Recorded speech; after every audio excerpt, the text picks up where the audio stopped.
Physical chemistry की online classes में आप सभी का स्वागत है।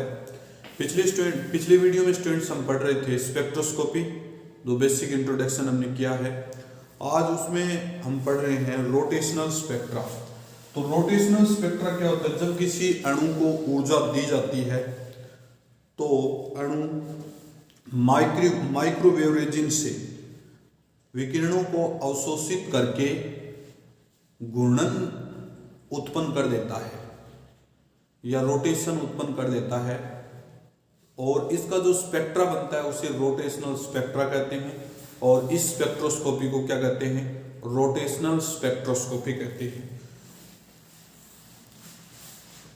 इसमें लिखेंगे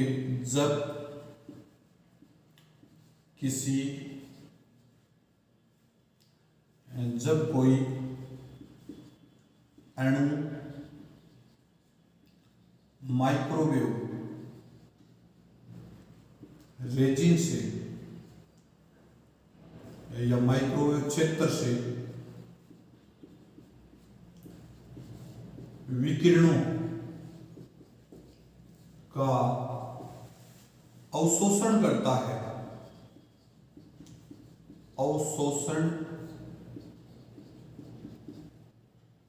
करता है, तो उस अणु में घूर्णन उत्पन्न हो जाते हैं। घूर्णन उत्पन्न हो जाते हैं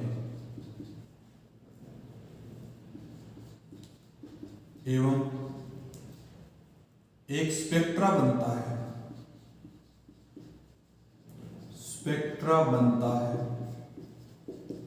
जिसे हम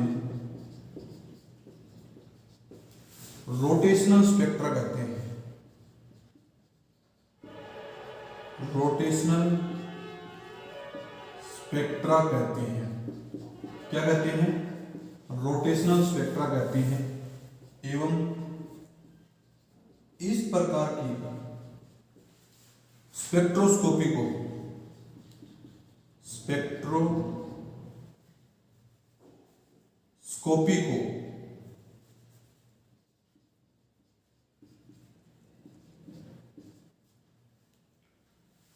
रोटेशनल स्पेक्ट्रोस्कोपी कहते हैं। रोटेशनल स्पेक्ट्रोस्कोपी कहते हैं। क्या कहते हैं? रोटेशनल स्पेक्ट्रोस्कोपी कहते हैं। और इसका दूसरा नाम क्या है? Microwave spectroscopy. दूसरा नाम क्या है स्टूडेंट्स? Microwave spectroscopy. क्या नाम है इसका? Microwave spectroscopy.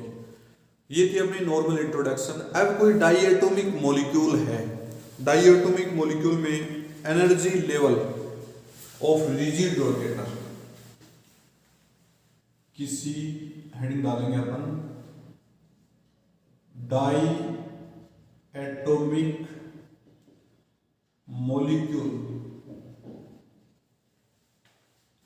Energy level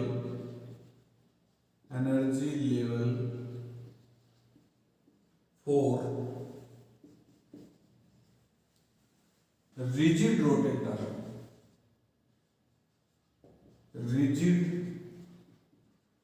rotator, इसको अपन लिखेंगे किसी दृढ़ घूर्णक पिंड के लिए ऊर्जा स्तर, किसी दृढ़ घूर्णक पिंड के लिए ऊर्जा स्तर, ये टॉपिक करने जा रहे हैं। माना कोई दृढ़ घूर्णक पिंड है, ये एक दृढ़ घूर्णक पिंड है, ठीक है, और ये दूसरा दृढ़ घूर्णक पिंड है। दो दृढ़ घूर्णक पिंड है, दोनों को किसी स्प्रिंग से जोड़ रखा है, ऐसे जोड़ रखा है स्प्रिंग से, समझ गए? अब दृढ़ घूर्णक पिंड है, इसका जो मास है स्टूडेंट्स, इसका मास m1 है, इसका मास क्या है m2 है। दर्द घूर्णक पिंड का एक का मास m1 है और दूसरे का मास m2 है।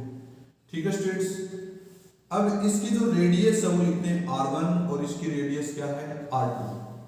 ठीक है भाई, और टोटल जो है अपने पास रेडियस वो लिखेंगे r is equal to r1 plus r2, ये टोटल रेडियस है।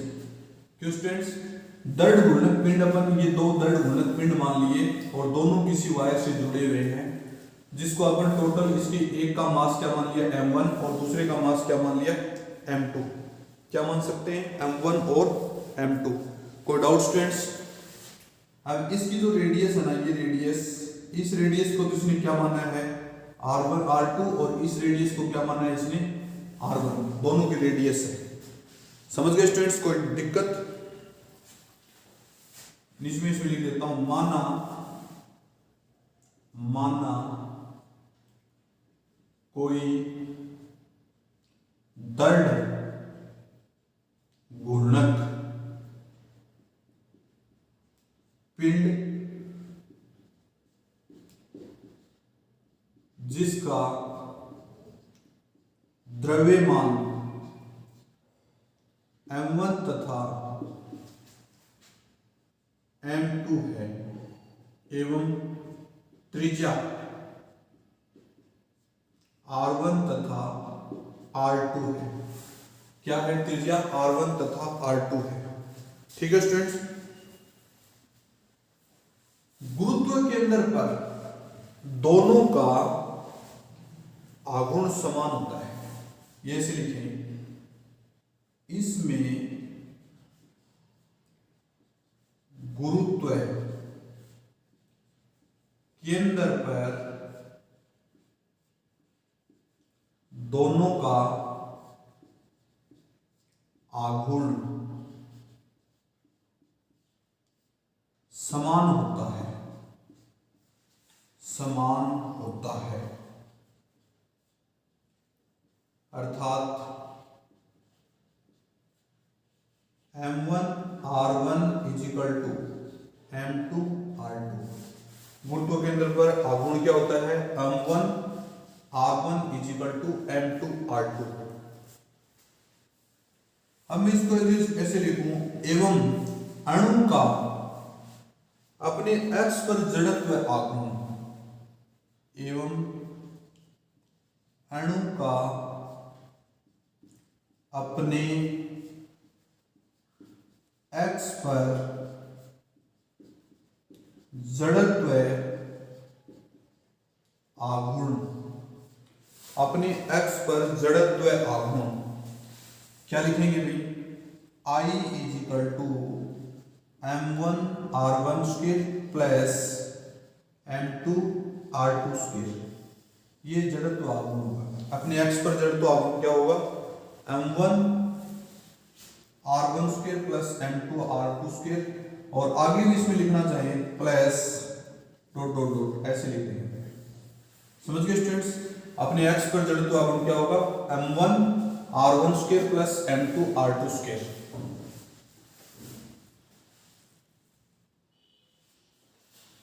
अब आगे देखो भी,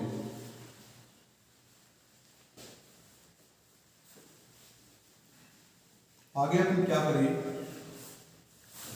माना ये जो जड़त्व आघूर्ण था अपने इसको ऐसे लिख देते हैं, I is equal to m1 r1 plus m2 r2 square plus dot dot dot, और इसको ले लेते हैं 2 नंबर इक्वेशन। कितने नंबर इक्वेशन देंगे? 2 नंबर। 1 नंबर इक्वेशन कौन सी थी स्टूडेंट? जो अपने पास ये थी ना, ये आपकी 1 नंबर इक्वेशन थी, इसको 1 नंबर देंगे, m1 r1 बराबर m2 r2, इसको अपन 1 नंबर इक्वेशन देंगे। ठीक है, अब देखें भाई समीकरण 2 से अपन क्या लिखेंगे? समीकरण 2 से तो आप लोग क्या लिखेंगे? समीकरण 2 से I is equal to mu R square, mu R square. Mu क्या है? म्यू इजिकल टू समानित द्रव्यमान, समानित द्रव्यमान क्यों भी समानित द्रव्यमान, तो म्यू इज इक्वल टू अपन लिख सकते हैं mu is equal to m1 m2 upon m1 plus m2। समझ गए स्टूडेंट्स, ये म्यू लिखते हैं अपन, क्या लिखते हैं म्यू, समानित द्रव्यमान। कोई doubt students? I is equal to mu R square, क्या लिखेंगे I is equal to mu R square, और इसको 3 नंबर इक्वेशन दे देंगे। कितने नंबर इक्वेशन देंगे? 3 नंबर इक्वेशन देंगे। कोई डाउट? अब नीचे लिखूंगा कोई घूर्णन करते हुए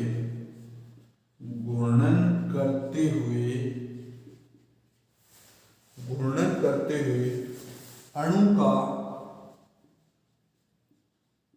कोणीय संवेग,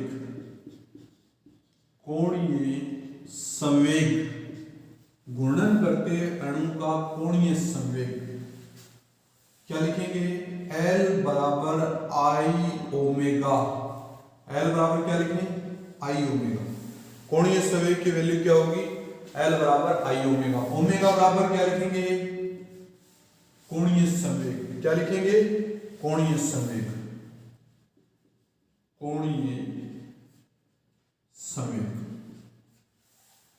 घूर्णन करते अणु का कोणीय संवेग, कोणीय वेग लिखेंगे, कोणीय वेग। कोई डाउट स्टूडेंट्स? अब जैसे हम जानते हैं कि वी नो दैट, हम जानते हैं कि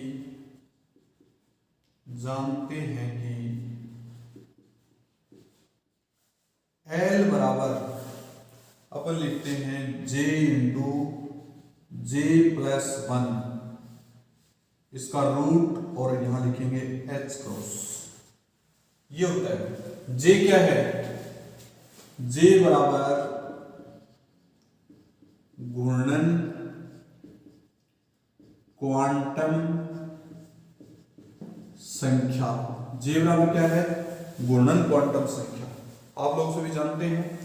अब देखो H क्रॉस यहां लिख देता हूं मैं, H cross is equal to H upon 2 pi. H cross is equal to क्या लिखते? H upon 2 pi. तो इसका टोटल क्या हो जाएगा? L is equal to J into J plus 1, और आगे क्या लिखेंगे? Into H upon 2 pi. क्या लिखेंगे? H upon 2 pi. कोई डाउट स्टूडेंट्स? J क्या है? घूर्णन क्वांटम संख्या। समझ गए दिक्कत? कोई दिक्कत स्टूडेंट्स? अब देखो घूर्णन करने वाले अणु की ऊर्जा, मैं इसे लिख दूं किसी घूर्णन करने वाले अणु की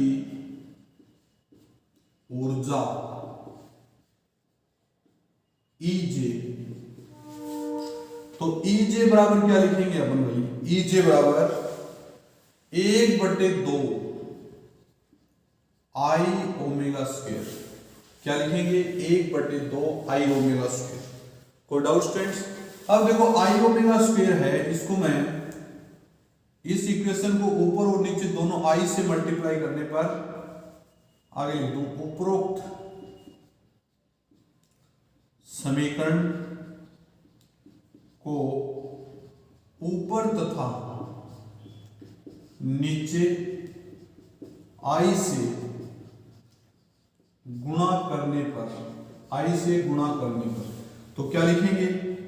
EJ is equal to 1/2 I omega square into I upon I। तो EJ इज इक्वल टू क्या देगा भाई?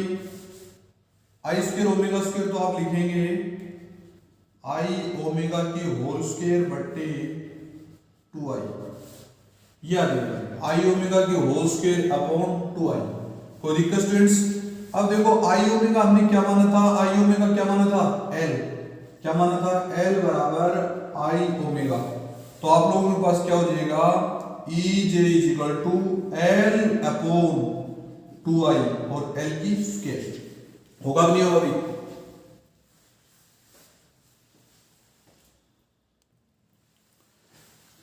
अब देखें स्टूडेंट्स, हमने जो ये इक्वेशन पढ़ी है, इस इक्वेशन को मैं यहाँ पर 4 नंबर इक्वेशन दूंगा। 3 तक हमने पढ़ ली, इसको 4 नंबर देंगे। अब EJ is equal to L square upon 2I, इसको देंगे अपन 5 नंबर इक्वेशन। कितने नंबर इक्वेशन देंगे? 5 नंबर।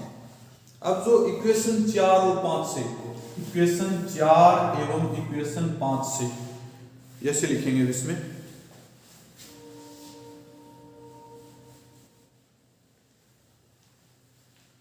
या मैं ऐसे लिख दूं, समीकरण 4 एवं समीकरण 5 से, समीकरण 4 एवं समीकरण 5 से, तो आप लोग समीकरण EJ निकाल रहे हैं, क्या निकाल रहे हैं? EJ is equal to L square है तो पूरा स्क्वायर हो जाएगा, तो J इंटू J प्लस 1 और इसका क्या है? Square into H upon 2 pi. H upon क्या है?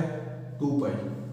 इस पूरे का क्या स्टूडेंट्स? स्क्वायर है, ऐसे लिख देंगे इसको, J इंटू J प्लस 1 और इसका रूट है इंटू H अपॉन 2 पाई। ठीक है भाई, H अपॉन 2 पाई, इस पूरे का क्या स्क्वायर है अपॉन 2I। ठीक है भाई, ये था आपके पास, दोनों इक्वेशन बढ़ गई। कोई डाउट स्टूडेंट्स? अब इसको सोल्व करेंगे भाई। EJ is equal to square से रूट कैंसिल, तो J इंटू J प्लस 1, आगे क्या लिखेंगे? H स्क्वायर, तो ये लिख देंगे into H square upon 4 pi into 2I। तो अपने पास EJ क्या हो जाएगा? J into J plus 1 into H square upon 8 pi square I। ये इक्वेशन बन जाएगी 8 पाई स्क्वायर I। ये अपने पास एनर्जी का लेवल आ गया है। क्या है? एनर्जी का level, J into J plus 1 into H square upon 8 pi square I। कोई डाउट स्टूडेंट्स? अब देखो, आपको एक बात ध्यान रखनी है कि जो एनर्जी है वो सेंटीमीटर में इनवर्स में लिखी जाती है। किस में लिखी जाती है? सेंटीमीटर इनवर्स में। तो आप लोग इसको ऐसे लिखेंगे, रोटेशनल स्पेक्ट्रोस्कोपी में, रोटेशनल स्पेक्ट्रोस्कोपी में ऊर्जा को सेंटीमीटर इनवर्स में लिखा जाता है। इसलिए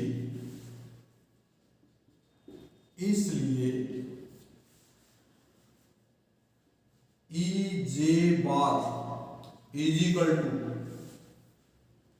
EJ अपॉन HC।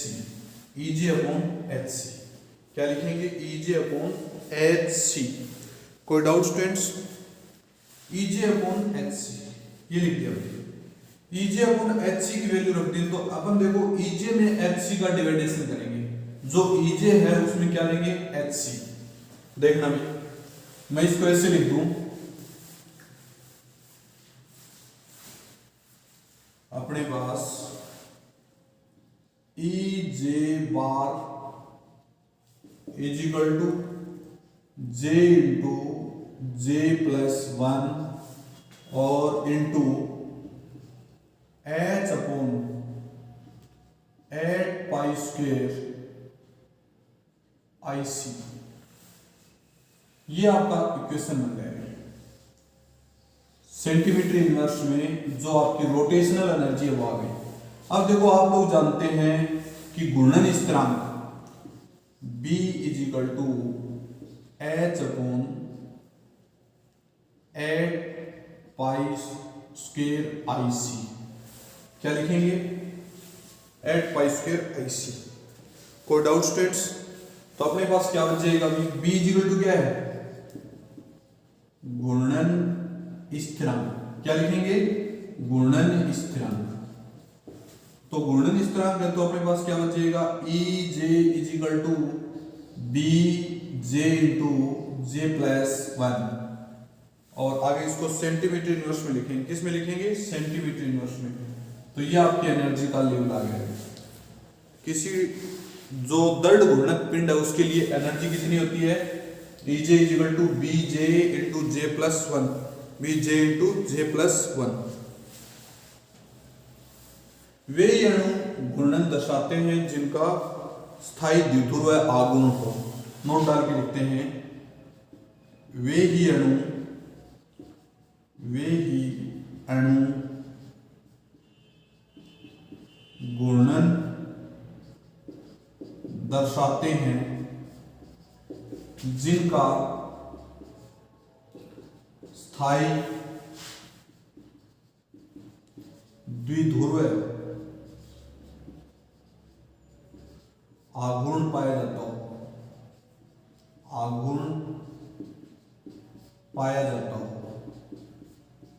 स्थायी द्विध्रुव आघूर्ण पाया जाता हो। ये था स्टूडेंट्स आपका एनर्जी का लेवल इन रोटेशनल स्पेक्ट्रोस्कोपी, दृढ़ घूर्णक पिंड के लिए। किसके लिए, दृढ़ घूर्णक पिंड के लिए।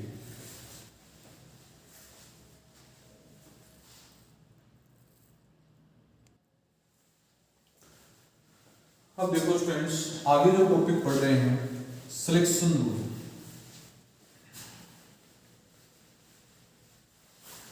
सिलेक्शन रूल हेडिंग डालेंगे, सिलेक्शन रूल, इसको बोलते हैं चयन नियम। क्या बोलेंगे, चयन नियम।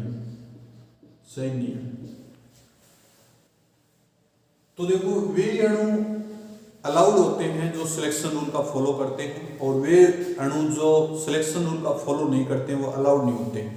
तो इसको मैं ऐसे लिख रहा हूं, ऐसे संक्रमण अलाउ होते हैं जो सिलेक्शन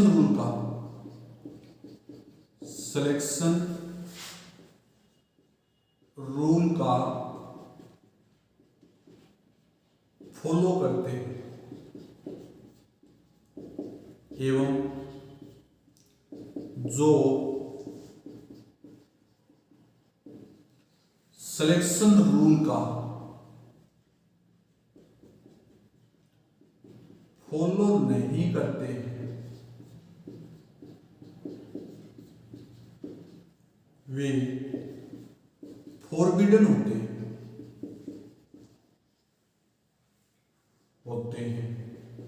फॉरबिडन का मतलब वर्जित होते हैं। क्या होते हैं, वर्जित होते हैं। तो देखो, घूर्णन स्पेक्ट्रोस्कोपी के लिए सिलेक्शन रूल मैं ऐसे लिख देता हूं, घूर्णन स्पेक्ट्रो, रोटेशनल लिख देता हूं इसको मैं, रोटेशनल स्पेक्ट्रोस्कोपी के लिए सिलेक्शन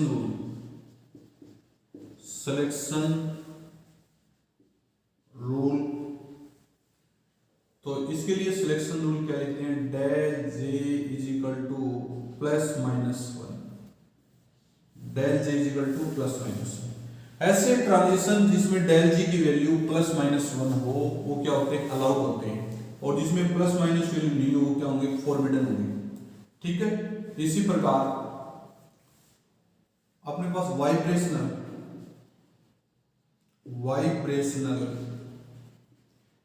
स्पेक्ट्रोस्कोपी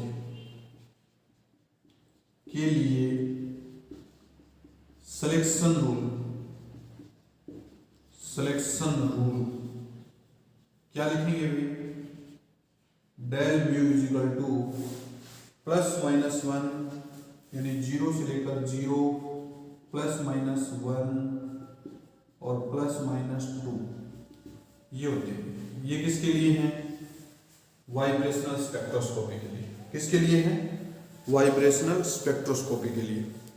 अब वाइब्रेशनल स्पेक्ट्रोस्कोपी के लिए अपन स्पेक्ट्रल लाइनों की तीव्रता देखिए। स्पेक्ट्रल लाइनों की तीव्रता यहां लिखेंगे वाइब्रेशनल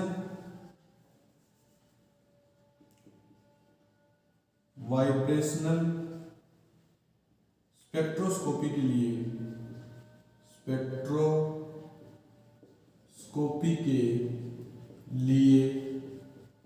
स्पेक्ट्रल लाइनों की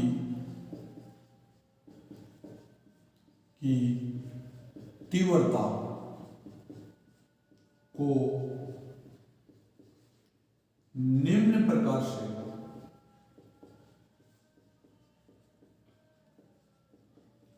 दर्शाया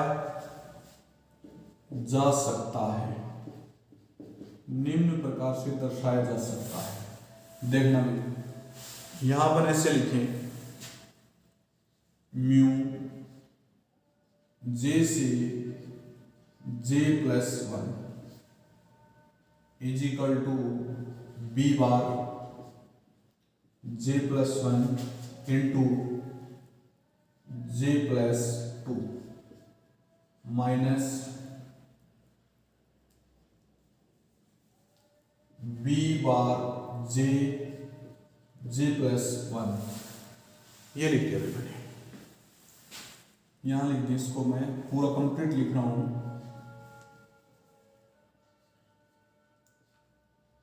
J से J+1 is equal to B bar J+1 into J+2 minus B bar J+1। इसको सोल्व करेंगे स्टूडेंट्स, तो इसको सोल्व करें क्या हो जाएगा J² प्लस 2J और साथ में फिर इसका हो जाएगा J+2 minus J² plus J। समझ गए स्टूडेंट्स? अब मैं देखो इसको ऐसे लिख दूं कि यहां पर B bar J² plus 3J minus 2 minus plus अभी और आगे क्या लिखेंगे minus B bar J² plus J। ये था भी आपके पास। अब देखो कैंसिल, अपने कॉमन क्या ले लेंगे न्यू बार J से J+1 is equal two common ले लेंगे बी बार। क्या ले लेंगे? B bar. तो बी बार के बाद J से J कैंसिल हो गए और ये प्लस में 2J और अपने पास क्या बचेगा 2J प्लस 2 ये बच जाएगा फाइनली। तो आप लोग क्या लिखेंगे न्यू बार J से J+1 और आगे 2 इसमें कॉमन ले लें तो 2B बार क्या बचेगा J+1। ये इक्वेशन आएगी आपकी। फाइनली इक्वेशन क्या आएगी न्यू बार J से J+1 ये सारे न्यू बार हैं। J से J+1 तो 2B बार और into J+1 2B bar into J+1। ये फॉर्मूला आएगा स्पेक्ट्रल लाइनों की तीव्रता निकालने का। क्या आएगा? स्पेक्ट्रल लाइनों की तीव्रता। अब देखते हैं स्टूडेंट्स स्पेक्ट्रल लाइनों की तीव्रता अपन कैसे देखें। यदि कोई कंपाउंड 0 से 1 की तरफ जा रहा है, 0 से 1 की तरफ जा रहा है, कहां जा रहा है 0 से 1,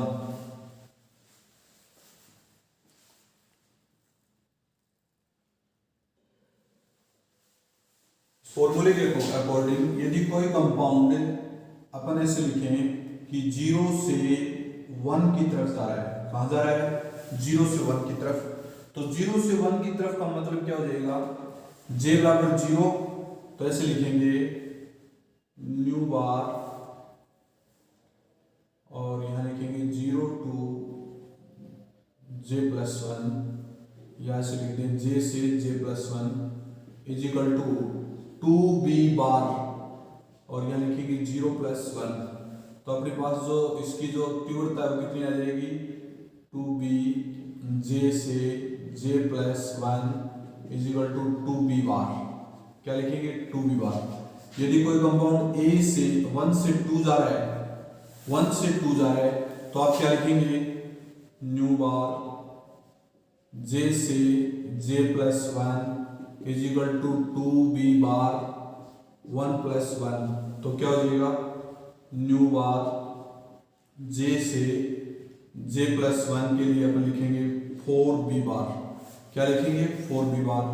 इसी प्रकार कोई मॉलिक्यूल मान लीजिए 2 से 3 के लिए जा रहा है, कहाँ जा रहा है, 2 से 3 के लिए जा रहा है, तो 2 से 3 के लिए जा रहा है स्टूडेंट, आपको क्या करना है, 6b बार। इसमें क्या लिखेंगे, न्यू J से j+1 is equal to 6b बार।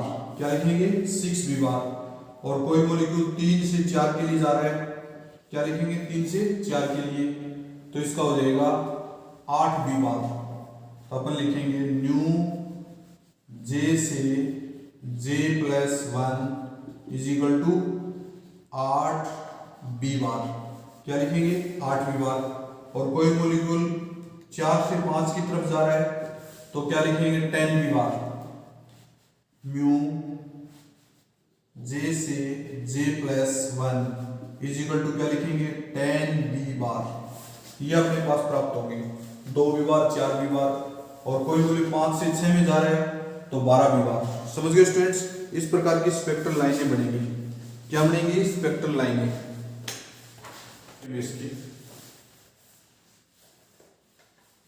आगे इसमें क्या करना है, लाइनें कैसे बनानी है, ऐसी लाइनें बनानी है स्टूडेंट्स। एक तरफ तो घूर्णन ऊर्जा, ऐसे अपन लिखेंगे घूर्णन ऊर्जा, या लिखेंगे घूर्णन ऊर्जा,